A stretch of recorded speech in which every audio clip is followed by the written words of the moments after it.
ونحن ذلك من الشاهدين والشاكرين والحمد لله رب العالمين.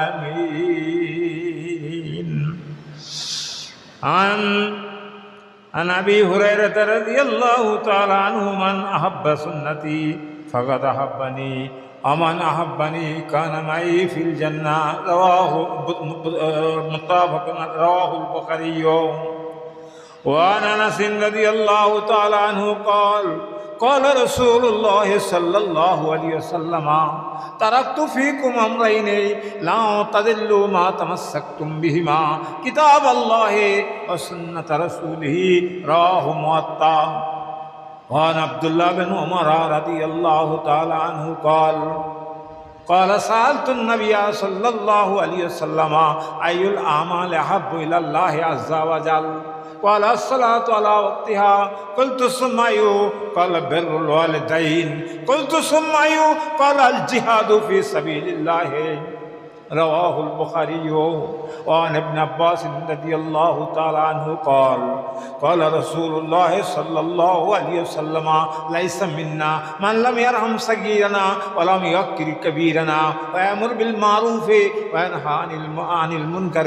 رواه الترمذي. صدق الله العظيم.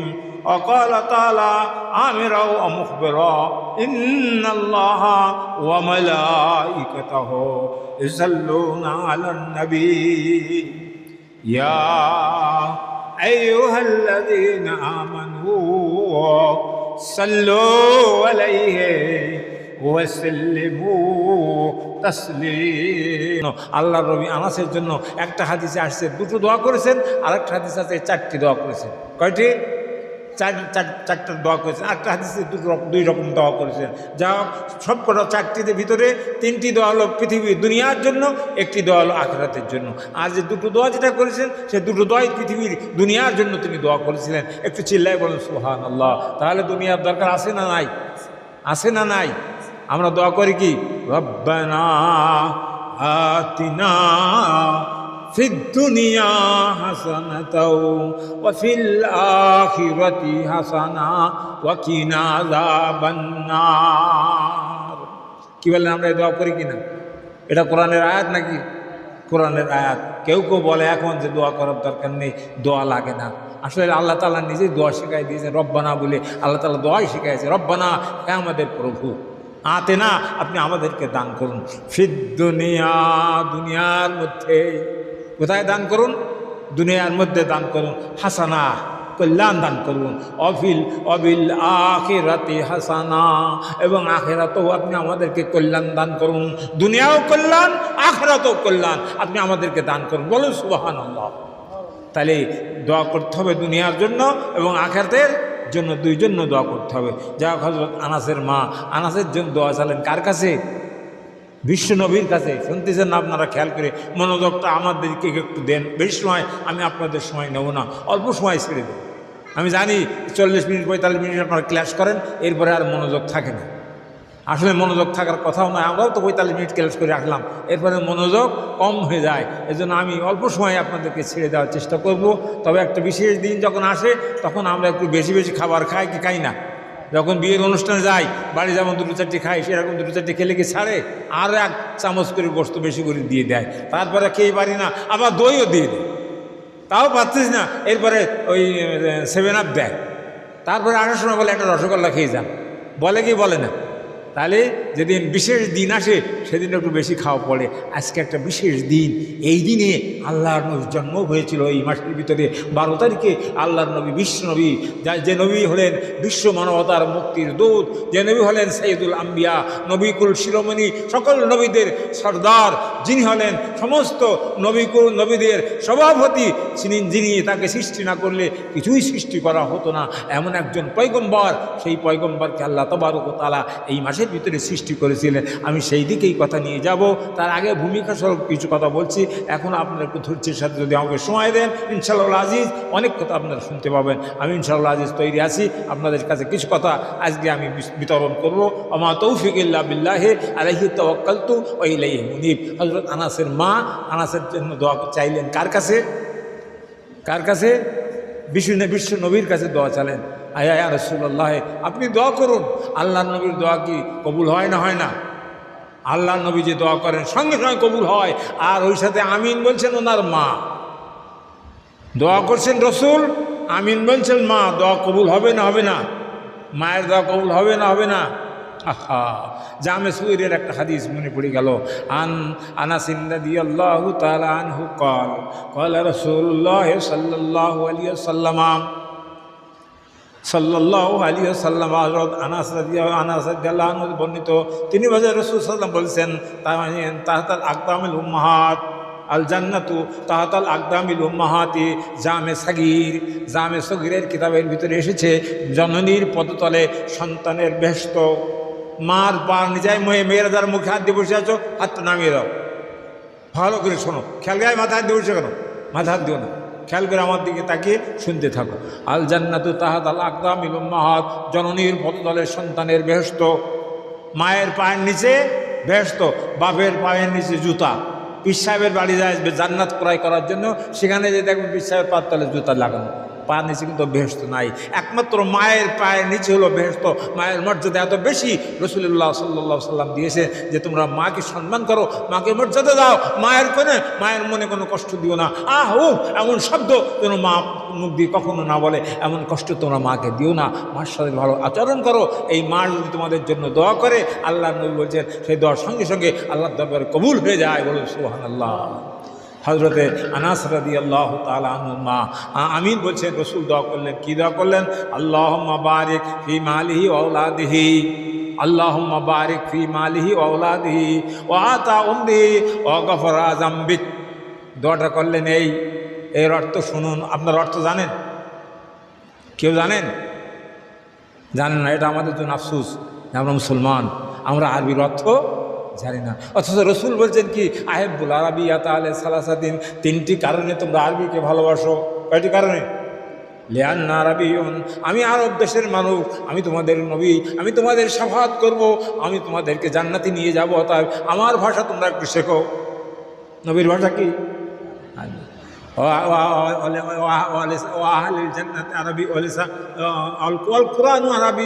কোরআনের ভাষা হলো আরবি। আমরা যে কোরআন পড়লাম, এ কোন ভাষায়? ওই এটা পড়লো কোরআন শরীফ কোন ভাষায়? ইংরেজি, ফার্সি, কোন ভাষা? আরবি ভাষায় কোরআন পড়তে হয়। কোরআন নাজিল হয়েছে আরবি ভাষায়। অর্থাৎ তোমরা আরবিকে মহব্বত করো, আরবিকে ভালোবাসো, নিজেরা শেখো, বাচ্চাদেরকেও শেখাও। আরবি ছাড়া নামাজ হয় না। দৈনিক একটা লোক যারা নামাজ স্বাভাবিক পড়ে, তাদেরকে 32 বার সূরা ফাতিহা পড়তে হয়। কতবার? আর ওদের বলেন কতবার? হ্যাঁ, ফরজ নামাজ হলো 17 বার। ফরজ কতবার? 17 বার। দিন রাত ফরজ হলো 17, সুন্নতুল 12। 17 আর 12 কত? আরে তাড়াতাড়ি বলে না কেন? কলেজে পড়ে 29, 17 আর 12 29, আর 3 রাকাতুল বেতের ওয়াজিব 29 আর 3। এগুলো কমপক্ষে পড়তেই হবে। এছাড়াও যারা ইশরাক পড়বে, চাষ পড়বে, আওয়াবিন পড়বে, আর তাহাজ্জুদ পড়বে, তারা তো আরও অনেক বেশি নামাজ পড়বে। তাদেরকে বেশি বেশি করে সূরা ফাতিহা, অন্যান্য সূরা পড়তে হবে। তাহলে কোরআন শেখার দরকার আছে না নাই? আছে না নাই? সকলেই বলেন আছে না নাই? তাহলে আজকে আমরা প্রতিজ্ঞা করব, আল্লাহ নবীর এই জন্ম এবং মৃত্যু এই মাসে আমরা কোরআন শিখব। এই প্রতিজ্ঞা আমাদের সকলের থাকবে। আমরা সায়েন্স জানি, আমরা বায়োলজি জানি, আমরা জুওলজি জানি, আমরা বোটানি জানি, জিওগ্রাফি জানি, সব পড়ি। কঠিন কঠিন সাবজেক্টগুলো, ইলেকট্রিক ম্যাথের মতো কঠিন সাবজেক্ট আমরা আয়ত্ত করে নেই, কিন্তু আমরা কোরআন শিখতে চাই না। যার মধ্যে সহজ আর কিচ্ছু নাই। কোরআন শেখা অতি সহজ ব্যাপার। মুসলমানদের জন্য কোরআন ছাড়া কোনো পথ নাই। চোখ বুঝার সাথে সাথে কবরে গেলেই জিজ্ঞাসা করা হবে, মান রব্বুকা, আমার নবীকা, আমার দিনুক। বলো তোমার রবকে, বলো তোমার দিন কি, বলো তোমার নবীকে। জিজ্ঞাসা করা হবে আরবিতে। তখন আমরা আরবিতেই উত্তর দিতে হবে, আল্লাহু রব্বি মুহাম্মাদুন নবী, আল ইসলামু দীনি, আল কাবাতু কিবলাতি, আল কুরআনু ইমামি। উত্তর হবে কোন ভাষায়? যাও, আমি যে কথা বলছিলাম হযরত উম্মে সুলাইমের মা সুলাইম রাদিয়াল্লাহু তাআলা আনহা, তিনি রসুলকে বললেন, হুজুর আমার ছেলেটাকে আপনার জন্য আমি অক্ষ করে দিলাম, দয়া করে আমার ছেলেটার জন্য আপনি একটু দোয়া করুন, আমি তার জন্য আপনার কাছে দোয়া চাই। রসুল দোয়া করলেন কি শুনুন, আল্লাহুম্মা বারিক ফি মালি, আল্লাহ তার মালের ভিতরে তুমি বরকত দিয়ে দাও। বলুন সুবহানাল্লাহ। এটা দুনিয়ার দোয়া না আখিরাতের দোয়া? মাল দুনিয়ায় থাকে, আল্লাহ বলছে আল্লাহুম্মা বারিক ফি মালিহি ওয়া আওলাদিহি, তার সন্তানের ভিতরেও তুমি বরকত দিয়ে দাও, শয়তানের সন্তানের ভিতরেও তুমি বরকত ঢেলে দাও। আর কি বললেন, ওয়া তা উমরিহি, তার জীবনের ভিতরে তুমি হায়াতের ভিতরেও বরকত দিয়ে দাও, যতটুকু হায়াত থাকবে যেন সুষ্ঠু সুন্দরভাবে দুনিয়ায় জীবনযাপন করতে পারে, তার কোনো অভাব অভিযোগ না হয় এমন হায়াত তুমি তাকে দান করে দাও। তিনটি দেওয়া হয়ে গেল, তিনটাই দুনিয়ার দোয়া। এবার চতুর্থ নম্বর দোয়া করছে রসুল, ওয়াগফরা জামবিক, আর তার পাপ রাশিগুলো তুমি মাফ করে দাও, গুনাহ খাতাগুলো তুমি মাফ করে দাও। তো 4 নম্বরটা হলো আখিরাতের দোয়া, মৃত্যুর পরে গুনাহ থাকবে, গুনাহগুলো তুমি মাফ করে দাও। এই দোয়াটা করলেন। আর একটা দোয়া রসুল করেছিলেন, সেটা শুনুন, আল্লাহুম্মা আকসারু আলাদাহু ওয়া মালাহু ওয়া মালাহু ওয়া বারিক লাহু ফিমা আতাইতাহু। হে আল্লাহ, তুমি আনাসের সন্তানকে বাড়িয়ে দাও, সন্তান বাড়ায় দাও। আকসারা মালাও, আর তাছাড়া আকসারা মানে বেশি করে দাও, মা আলাদাও, তার সন্তানকে বাড়ায় দাও, মালাও এবং তার মালকেও বাড়িয়ে দাও। আর কি করো, অবার একলাও ফি মা তাইতাও, এবং তার মালের ভিতরে এবং সম্পদের ভিতরে তুমি বরকত নাজিল করে দাও। একটু চিল্লায় বলুন সুবহানাল্লাহ। এই দুটো দোয়া দুনিয়ার জন্য না আখিরাতের? দুনিয়ার দোয়া, তার সন্তান বাড়িয়ে দাও। শুনলে আপনারা অবাক হয়ে যাবেন, হযরত আনাসের সন্তান আল্লাহ বাড়াতে বাড়াতে ছেলে দিয়েছিলেন 73টা। আকসার আলাদা হো, আল্লাহ হযরত আনাসের সন্তানকে তুমি বাড়িয়ে দাও। হতে হতে আল্লাহ তাআলা 73টা ছেলে দিয়েছিলেন। মেয়ের সংখ্যা বোধহয় মোটে ছিল না, না ছিল কয়টা? 27 জন। কয়জন? সেঞ্চুরি হয়ে গেল না গেল না? সেঞ্চুরি হয়েছে। 73 আর 27 কত হয়? আনাস রাদিয়াল্লাহু তাআলা সন্তানের হলো সেঞ্চুরি। 100 সন্তান আল্লাহ তাআলা তাকে দান করলেন। বলুন সুবহানাল্লাহ। এখন 100 ছেলে মেয়ের খেতে দেওয়া কি সহজ কথা? আমাদের দেওয়ার মালিকটাকে কে খেতে দেন? ওয়ামা মিন দাব্বাতিন ফিল আরদি ইল্লা আলাল্লাহি রিজকুহা। পৃথিবীর বুকে এমন কোনো বিচরণশীল জীব নাই আমি রব্বুল আলামিন যার রিজকের ব্যবস্থা করি না। সকলের রিজক দেন কে? পৃথিবীর বুকে এমন কোনো বিচরণশীল জীব নাই যার রিজকের ব্যবস্থা আমি আল্লাহ নিজে করি না। আপনারা শুনলে অবাক হয়ে যাবেন। পানির যে মাছ আছে এদের রিজক দেন কে? পশু পাখির রিজক দেন কে? মানুষের রিজক দেন কে? জিনের রিজক দেন কে?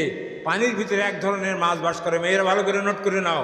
এক ধরনের মাছ বাস করে, তার সে মাছের নাম হলো তিমি মাছ। কেউ বলে নীল তিমি, আমরা বলি তিমি মাছ, হোক সেই তিমি মাছ। এই তিমি মাছ দৈনিক কি পরিমাণ খাবার খায়? তার বাচ্চা দৈনিক 40 থেকে 50 মণ দুধ পান করে। সকলে বলি সুবহানাল্লাহ। কত দুধ খায় ওর বাচ্চা? 40 থেকে 50 মণ দুধ পান করে। কি মাছের বাচ্চা? তিমি মাছের বাচ্চা। দুধ তো স্তন্যপায়ী, দুধ দেয়। মার কাছ থেকে দৈনিক 40-50 মণ দুধ খায় তিমি মাছের বাচ্চা।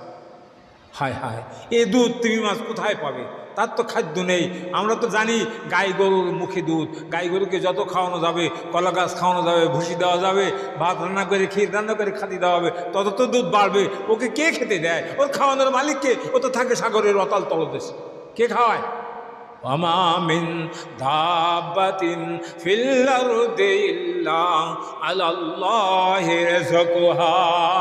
পৃথিবীর বুকে এমন কোনো বিচরণশীল জীব নাই আমি রব্বুল আলামিন যাদের রিজকের ফয়সালা করি না। সকলের রিজক দেন কে? তাহলে তিমি মাছের বাচ্চা কত মণ দুধ খায়? 40 থেকে 50 মণ দুধ খায়। তাহলে এই তিমি মাছকে কি খাবার খেতে হয়? অনেক খাবার তো খাওয়া লাগে নাকি? হ্যাঁ, জলবিদরা বৈজ্ঞানিকরা গবেষণা করে দেখেছেন প্রতিটি তিমি মাছ প্রতিদিন সকালবেলায় ব্রেকফাস্ট করে, নাস্তা করে 10 টন খাদ্য দিয়ে, করে 25 টন। লাঞ্চ করে কত টন দিয়ে? 25 টন। আর ডিনার করে 20 টন।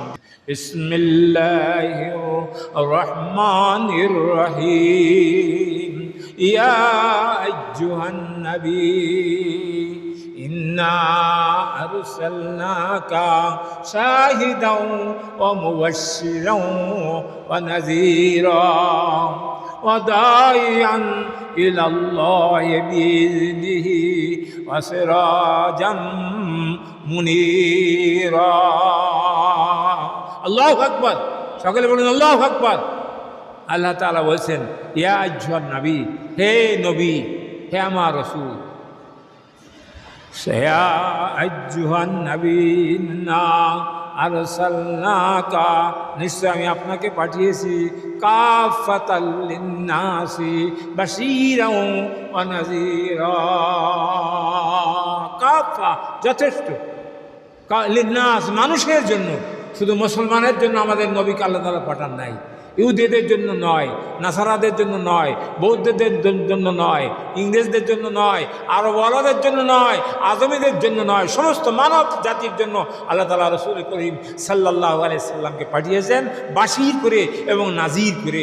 এখন আপনারা প্রশ্ন করতে পারেন, হুজুর বাশীর আবার কী জিনিস, নাজির আবার কী জিনিস? বাশীর মানে হলো যারা সুসংবাদ দেয়, যিনি সুসংবাদ দেন তার নাম হলো বাশীর। এটা কমটা দেন, সুসংবাদ যারা দেন এদেরকে বলা হয় বাশীর। আল্লাহ রাসূল সুসংবাদ দিয়েছেন কিসের? জান্নাতের সুসংবাদ দিয়েছেন। আর কিসের সুসংবাদ দিয়েছেন? আল্লাহ রাসূল আমাদেরকে সুসংবাদ দিয়েছেন যে হাউস কাউসারের পানি দান করবেন, সুসংবাদ দিয়েছেন। আল্লাহ নবী আমাদেরকে দুনিয়া আখিরাতের কল্যাণের সুসংবাদ দিয়েছেন, তাই ওনার নাম হয়েছে বাশীর। বাশীরা ওয়া নাযীরা। অন্যদিকে তিনি হলেন নাজির। একদিকে বাশীর আর একদিকে নাজির। নাজির মানে হলো ভীতি প্রদর্শনকারী। নাজির মানে কি? ভীতি প্রদর্শনকারী। তিনি আমাদেরকে ভয় দেখাইছেন, জাহান্নামের ভয়, পুলসিরাতের ভয়, আগুনের ভয়, মারের ভয়, করোনার ভয়, তারপরে এমনিভাবে জালেম সরকারের ভয়, অনেক কিছু ভয় তিনি আমাদেরকে দেখিয়েছেন। বাশীর এবং নাজির হলেন আল্লাহর নবী মুহাম্মদ রাসূলুল্লাহ সাল্লাল্লাহু আলাইহি ওয়াসাল্লাম। ইন্না আরসালনাকা শাহিদাও ওয়া মুবাশশিরাও ওয়া নাযীরা। এরপরে আমার আল্লাহ বলছেন, ওয়া দাঈআন ইলাল্লাহি বিইذনিহি ওয়া সিরাজাম মুনীরা। আর তিনি কি করেছেন? তিনি আল্লাহর দিকে আমাদেরকে আহ্বান করবে। তিনি আহ্বানকারী, তিনি আল্লাহর দিকে আহ্বানকারী এবং তার অনুমতি ক্রমে তিনি উজ্জ্বল আলোক বর্তিকা স্বরূপ এই পৃথিবীতে এসেছেন। সকলেই বলুন সুবহানাল্লাহ। কি আর কি বর্তিকা? আলোক বর্তিকা। আলো হয়ে নূর হিসাবে আউয়ালু মা খালাকাল্লাহু নূরি, সর্বপ্রথম আমার নূরকে সৃষ্টি করা হয়েছে। আল্লাহর নবীকে নূর হিসাবে, আলোক বর্তিকা স্বরূপ এই পৃথিবীতে আল্লাহ তাআলা পাঠিয়েছেন। একটু জোরে সরে আমরা একটু বলি সুবহান। মা ও বোনেরা, ছাত্রীরা এবং আমার স্যাররা যারা আছেন, সকলের উদ্দেশ্যে আমি বলতে চাই যে আমরা আল্লাহর নবীকে ভয়, তিনি যাতে আমাদের ভয় দেখিয়েছেন, সেই ভয়গুলো আমরা মেনে চলব। ভয় হলো যারা নামাজ না পড়বে, যারা রসুলের তরিকা অনুযায়ী না চলবে, তাদের জন্য আযাবের ব্যবস্থা রয়েছে। আর যারা নামাজ পড়বে, যারা রোজা রাখবে, যারা হজ করবে, যারা যাকাত প্রদান করবে, যারা পর্দানসীন হবে, তাদের জন্য কোনো ভয় নাই। তারা দুনিয়ায় মুক্তি, আখিরাতেও মুক্তি পেয়ে যাবে। বলুন সুবহানাল্লাহ।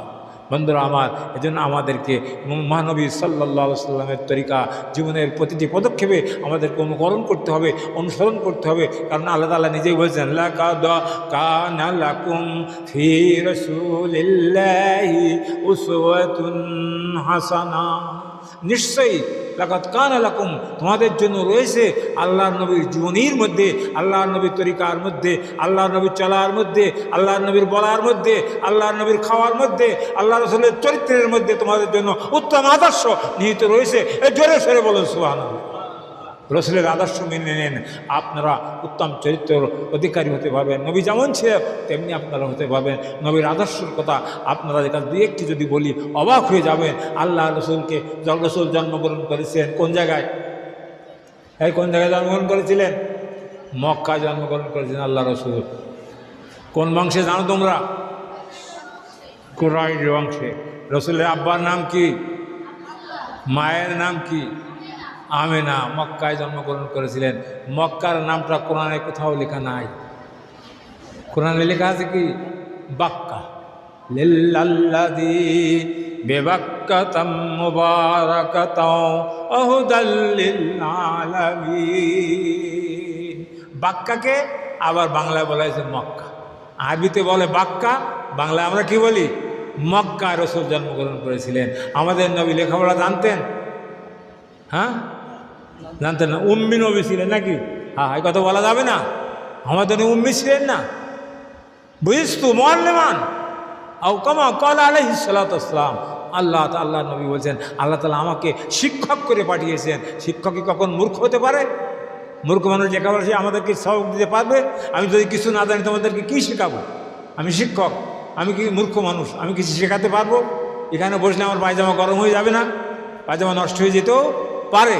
কিন্তু যারা শিক্ষক নয়, যারা শিক্ষক তারা ডাকছে লেখাপড়া শেখাবে, একের পর এক তারা হু হু বর্ণনা করতে থাকবে, সবাই তাদের কাছ থেকে অনেক জ্ঞান লাভ করবে।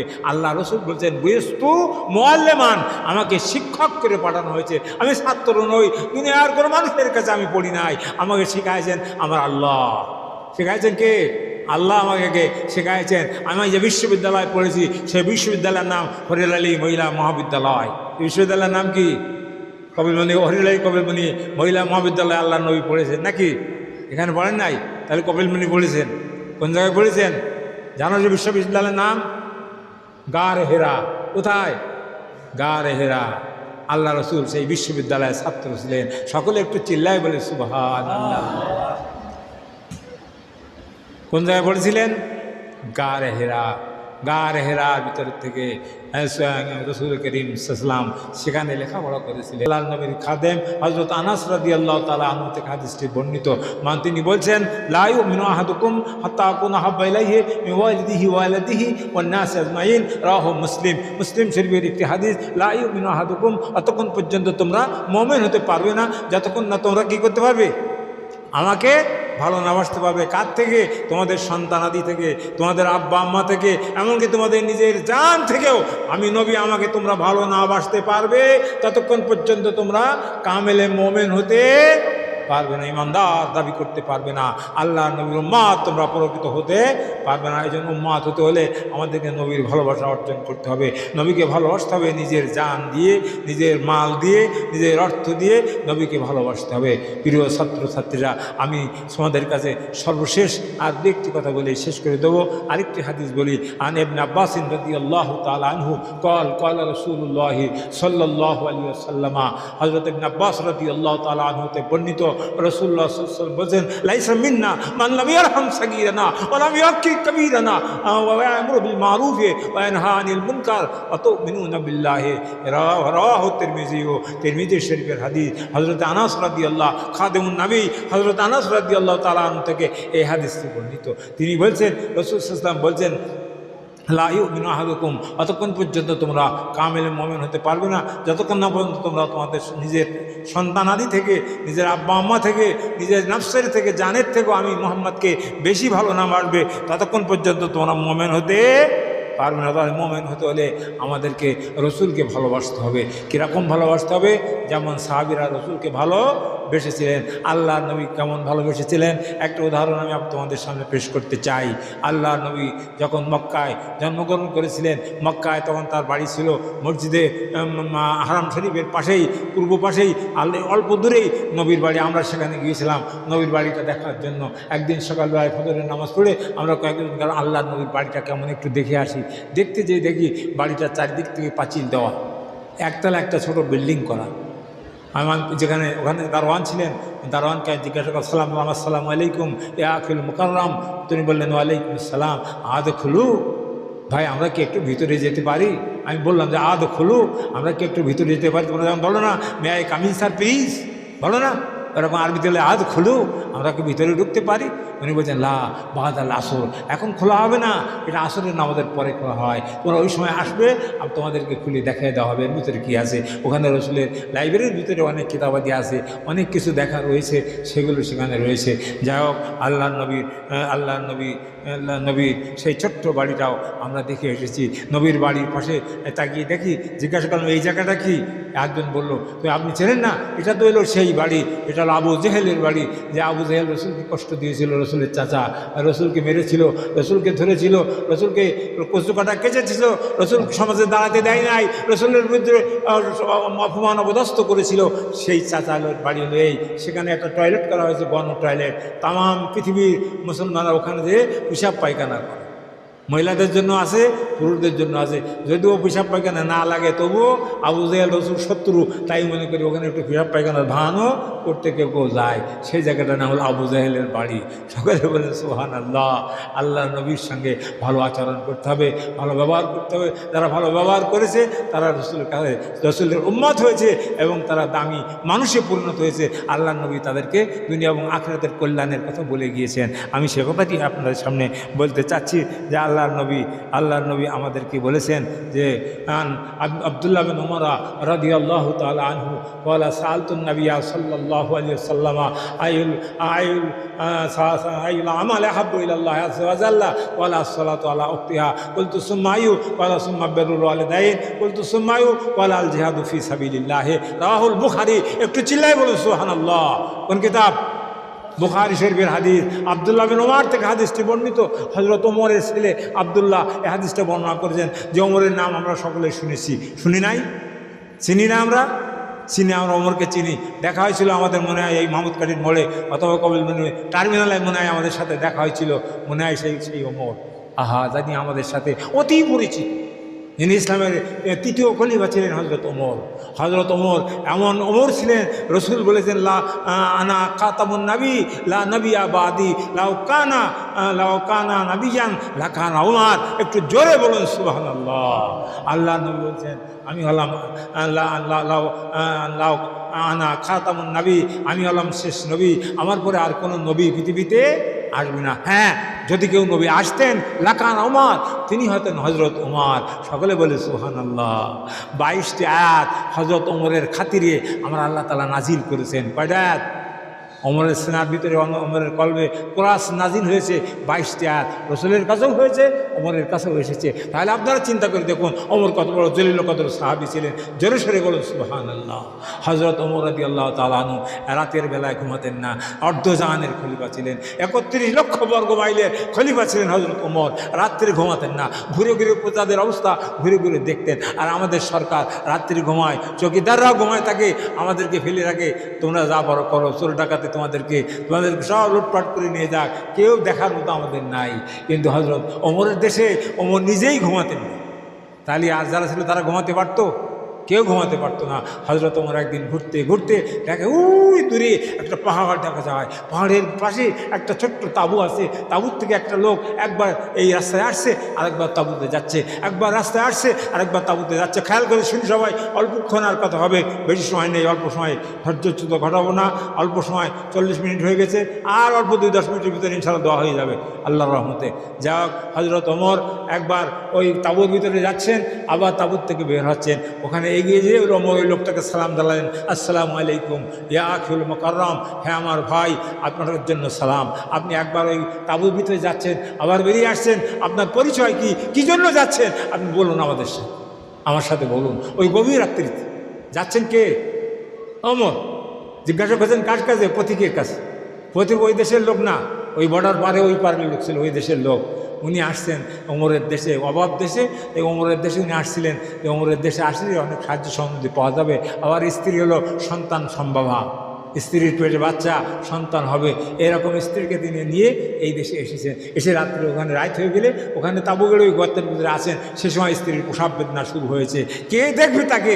এখন তার কে সহযোগিতা করবে? তার কাছে নেই কোনো কাপড় চোপড়, নেই কোনো ওষুধপত্র, নেই কোনো খাদ্য খাবার, নেই কোনো ডেলিভারি করার যন্ত্রপাতি, কিচ্ছু নাই। কে তাকে উপকার করবে? তখন হযরত ওমর যে বলেছে কী অসুবিধা আমাকে বলো। ওই কথা শুনে হযরত ওমর তুমি একটু চুপ থাকো আর আল্লাহ আল্লাহ করতে থাকো, দেখি আমি কিছু করতে পারি কিনা। সকলে বলে সুবহানাল্লাহ। অর্ধজাহানের খলিফা ছুটে গেলেন বাড়িতে, তীরের বেগে ছুটে যে ওনার স্ত্রীকে বললেন তুমি কি জান্নাত চাও? যদি জান্নাত খরিদ করতে চাও এক্ষুনি যা যা লাগে একটা মহিলার ডেলিভারি করতে, তাই সেগুলো নিয়ে আমার সাথে চলো। ও যে ওমর এক বস্তা ছাতুর মাথায় নিয়ে আর স্ত্রী সেই ব্যাগ বাগিচা যা লাগে একটা বাচ্চা ডেলিভারি করতে হলে যা যা লাগে সব কিছু নিয়ে ওনার স্ত্রী আর উনি দুইজন চললেন। যে ওনার স্ত্রীকে বললেন যাও ওই ঘরের ভিতরে দেখো একজন মহিলা বাচ্চা হওয়ার জন্য প্রসব বেদনার কষ্ট পাচ্ছে, তুমি তাকে সহযোগিতা করো, তার বাচ্চা দেখার জন্য তুমি তাকে সহযোগিতা দান করো। হযরত ওমরের স্ত্রী তার ভিতরে গেলেন, ঘণ্টাখানিক পরে আর ওনারা দুইজন বাইরে থাকলেন। ঘণ্টাখানিক পরে ওনার স্ত্রী চিল্লায় উঠে বলছেন, আমিরুল মুমিনিন, আপনার দোস্তকে খবর দিন, তাকে আল্লাহ তাআলা একটা ছেলে সন্তান দান করেছেন। সকলে বলে সুবহানাল্লাহ। মানুষ ছেলে হয়েছে শুনলে হাসে না কাঁদে? আর তাও আপনারা তো জানেন না, হাসে না কাঁদে? হাসে। এখানে ওই লোকটা কাঁদতে শুরু করে, হাসছে না। তখন ওমর বলছে, ভাই আপনি কাঁদেন কেন? বলে, ভাই কাঁদি এই জন্য, বিশ্ব অর্ধ জাহানের খলিফা আজ এত রাত্রি আমার স্ত্রী ডেলিভারি করানোর জন্য তার নিজের বিবিকে নিয়ে আসলো, নিজে ছাতুর বস্তা মাথায় নিয়ে আসলো। আমি কাল কি করে মুখ দেখাবো, আমি কি করে ওমরের কাছে যাব? সেই ওমর তো এই, আমি চিনতে পেরেছি উনি যখন আমিরুল মুমিনিন বলেছেন তখন আমি বুঝতে পেরেছি আপনি তো সেই আমিরুল মুমিনিন, আপনি তো সেই বাদশা ওমর, অতএব আপনি আমাকে ক্ষমা করে দেন। ওমর তখন আর হাত ধরে বলছেন, ভাই আপনি আমাকে ক্ষমা করে দেন, কারণ আল্লাহ রাব্বুল আলামিন আমার দায়িত্ব দিয়েছেন, আমার এই দেশের ভিতরে, আমার এই এরিয়ার ভিতরে যদি কোনো লোক, কোনো কুকুর পর্যন্ত না খেয়ে মারা যায়, আমি ওমর তার জন্য আল্লাহর কাছে কৈফিয়ত দিতে হবে। গুলি করে মারার জন্য না, যদি না খেয়ে মারা যায় তার জন্য আমাকে কৈফিয়ত দিতে হবে। অতএব আমি তোমাকে আমি উপকার করতে পারি আর না পারি, যতদূর করেছি তুমি কাল সকালে আমার দরবারে যাবে, তোমাকে যথেষ্ট পরিমাণ সাহায্য দেওয়া হবে। সকলে বলুন সুবহানাল্লাহ। হযরত ওমর কত বড় খলিফা ছিলেন, অবাক হয়ে যেতে হয়। একদিন রাত্রিবেলায় হযরত ওমর রাস্তা দিয়ে যাচ্ছেন। কী দিয়ে যাচ্ছেন? রাস্তা, অন্ধকার রাস্তায় হঠাৎ করে একজন যুবক সামনে পড়ে গেছে। যুবককে বলে, এই হট, দাঁড়িয়ে যাও। যুবক দাঁড়িয়ে গেল।